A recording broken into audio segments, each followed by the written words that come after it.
इसने दिखा दिया कि हमारी महिला क्रिकेट टीम इंटरनेशनल लेवल पर खेलने और जीतने के लिए पूरी तरह सक्षम थी।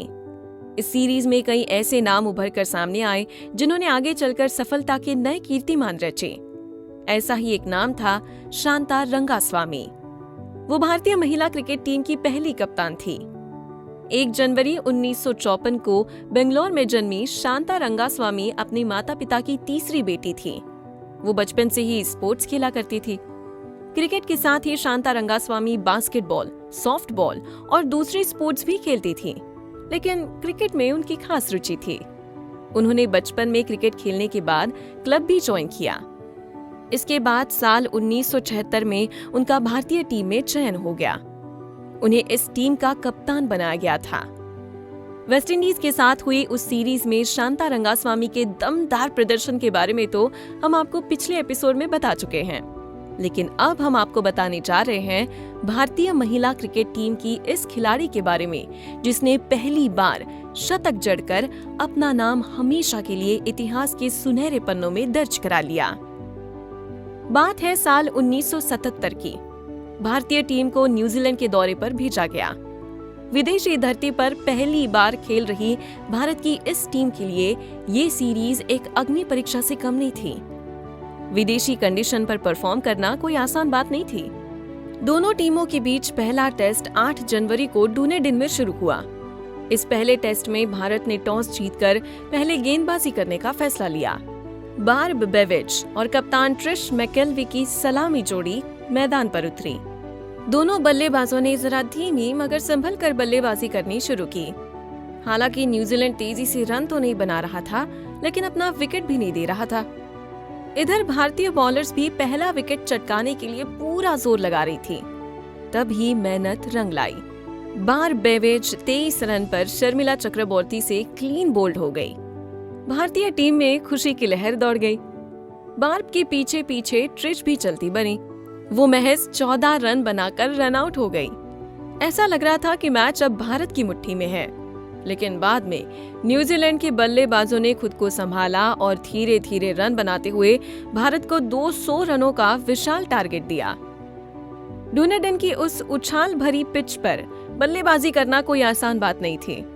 भारतीय टीम के सामने 200 रनों का विशाल पहाड़ था। भारत की ओर से ओपनिंग करने आए फावजी खलीली और शोभा पंडित की सलामी जोड़ी। भारतीय बल्लेबाजी ठीक से शुरू भी नहीं हुई थी कि उसने अपना पहला विकेट दे दिया। फौजी खलीली महज 7 रन बनाकर लिज एलन से क्लीन बोल्ड हो गई। भारत इस झटके से उभर पाता इसके पहले ही शोभा पंडित भी 2 रन बनाकर कैच आउट हो गई। जल्द ही भारतीय फैंस में निराशा छा गई। अब उम्मीद थी अगली बल्लेबाज सुधा शाह से, लेकिन सुधा के 9 रन पर कैच आउट होते ही भारतीय फैंस में जैसे सन्नाटा छा गया। भारत सिर्फ 19 रन पर 3 विकेट खो चुका था। टेंशन पूरे चरम पर था कि तब ही शुभांगी कुलकर्णी भी 16 रन बनाकर आउट हो गई। अब तो मानो लग रहा था कि मैच भारत की मुट्ठी से पूरी तरह फिसल चुका है। भारतीय टीम 100 रन भी बना सकेगी, ये मानना भी मुश्किल था। विदेशी धरती पर अपने पहले ही मैच पर भारत हार की कगार पर खड़ा था। भारत का स्कोर 61 रन पर 4 विकेट था। तभी मैदान में बल्लेबाजी करने उतरी टीम की कप्तान शांता रंगास्वामी। वैसे तो वेस्टइंडीज के साथ हुई सीरीज में शांता की दमदार बल्लेबाजी सबने देखी थी, लेकिन वो भारतीय मैदान था। ये ड्यूनेडिन का मैदान था, जहां अच्छे अच्छे बल्लेबाज ढेर हो चुके थे।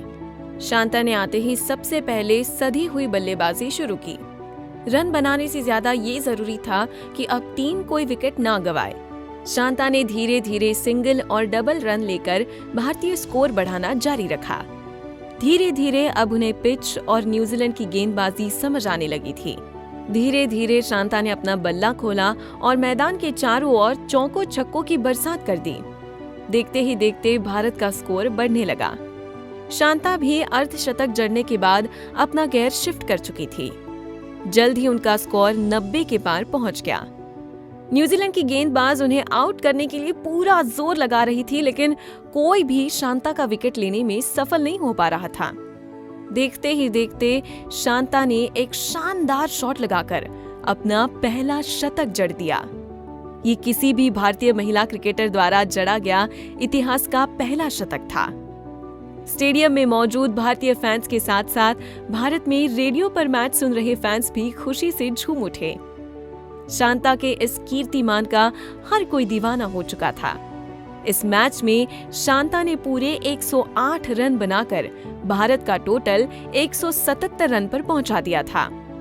भारत पहली इनिंग में न्यूजीलैंड के सिर्फ 13 रन पीछे था, लेकिन उस चुनौती भरी पिच पर 177 रन बनाना भी कोई आम बात नहीं थी।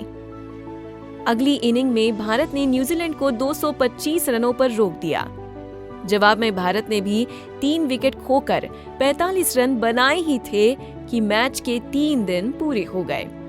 ये मैच ड्रॉ हुआ, लेकिन भारत इस मैच से खाली हाथ नहीं लौट रहा था, बल्कि वो अपने साथ शांता के रूप में भारतीय महिला क्रिकेट टीम के एक सुपरस्टार को लेकर निकला था। दोस्तों, आगे शांता रंगस्वामी ने 22 साल तक भारत के लिए क्रिकेट खेला। उन्होंने 12 टेस्ट और 16 वनडे मैचेस में भारत की कप्तानी की। उन्होंने 16 टेस्ट मैचों में 750 रन बनाए, तो वही बतौर बॉलर 21 विकेट भी लिए। वही शांता रंगास्वामी ने 19 वनडे मैचों में 287 रन बनाए और बतौर बॉलर 12 विकेट भी लिए। दोस्तों, साल 1976 में उन्हें अर्जुन पुरस्कार से भी सम्मानित किया। अर्जुन पुरस्कार पाने वाली वो पहली महिला भी बनी। वही शांता रंगास्वामी को बीसीसीआई ने लाइफ टाइम अचीवमेंट से भी सम्मानित किया। बीसीसीआई का यह सम्मान पाने वाली शांता रंगास्वामी पहली महिला रही। वही कर्नाटक सरकार ने भी उन्हें साल 2019 में लाइफ टाइम अचीवमेंट अवार्ड से सम्मानित किया। साल 2019 में वह भारतीय क्रिकेटर्स एसोसिएशन और बीसीसीआई एपेक्स काउंसिल की प्रतिनिधित्व करने वाली पहली भारतीय महिला क्रिकेटर बनी। तो दोस्तों, ये थी कहानी शांता रंगास्वामी की, जिन्होंने अपनी शानदार परफॉर्मेंस से भारतीय महिला क्रिकेट को एक नई दिशा दी। लेकिन दोस्तों, क्या आपको ये पता है कि भारतीय क्रिकेट के इस मुकाम पर पहुंचने के लिए उन्हें कई परेशानियों का सामना भी करना पड़ा। यूं कहे कि सिर्फ शांता ही क्यों, उस दौर की और आज की महिला क्रिकेट खिलाड़ियों को भी कई चुनौतियों का सामना करके मैदान तक पहुंचना पड़ता है। तो आइए अगले एपिसोड में बात करते हैं कि भारतीय महिला क्रिकेट के सामने वो कौन सी चुनौतियां हैं जिसे हमें दूर करने की जरूरत है।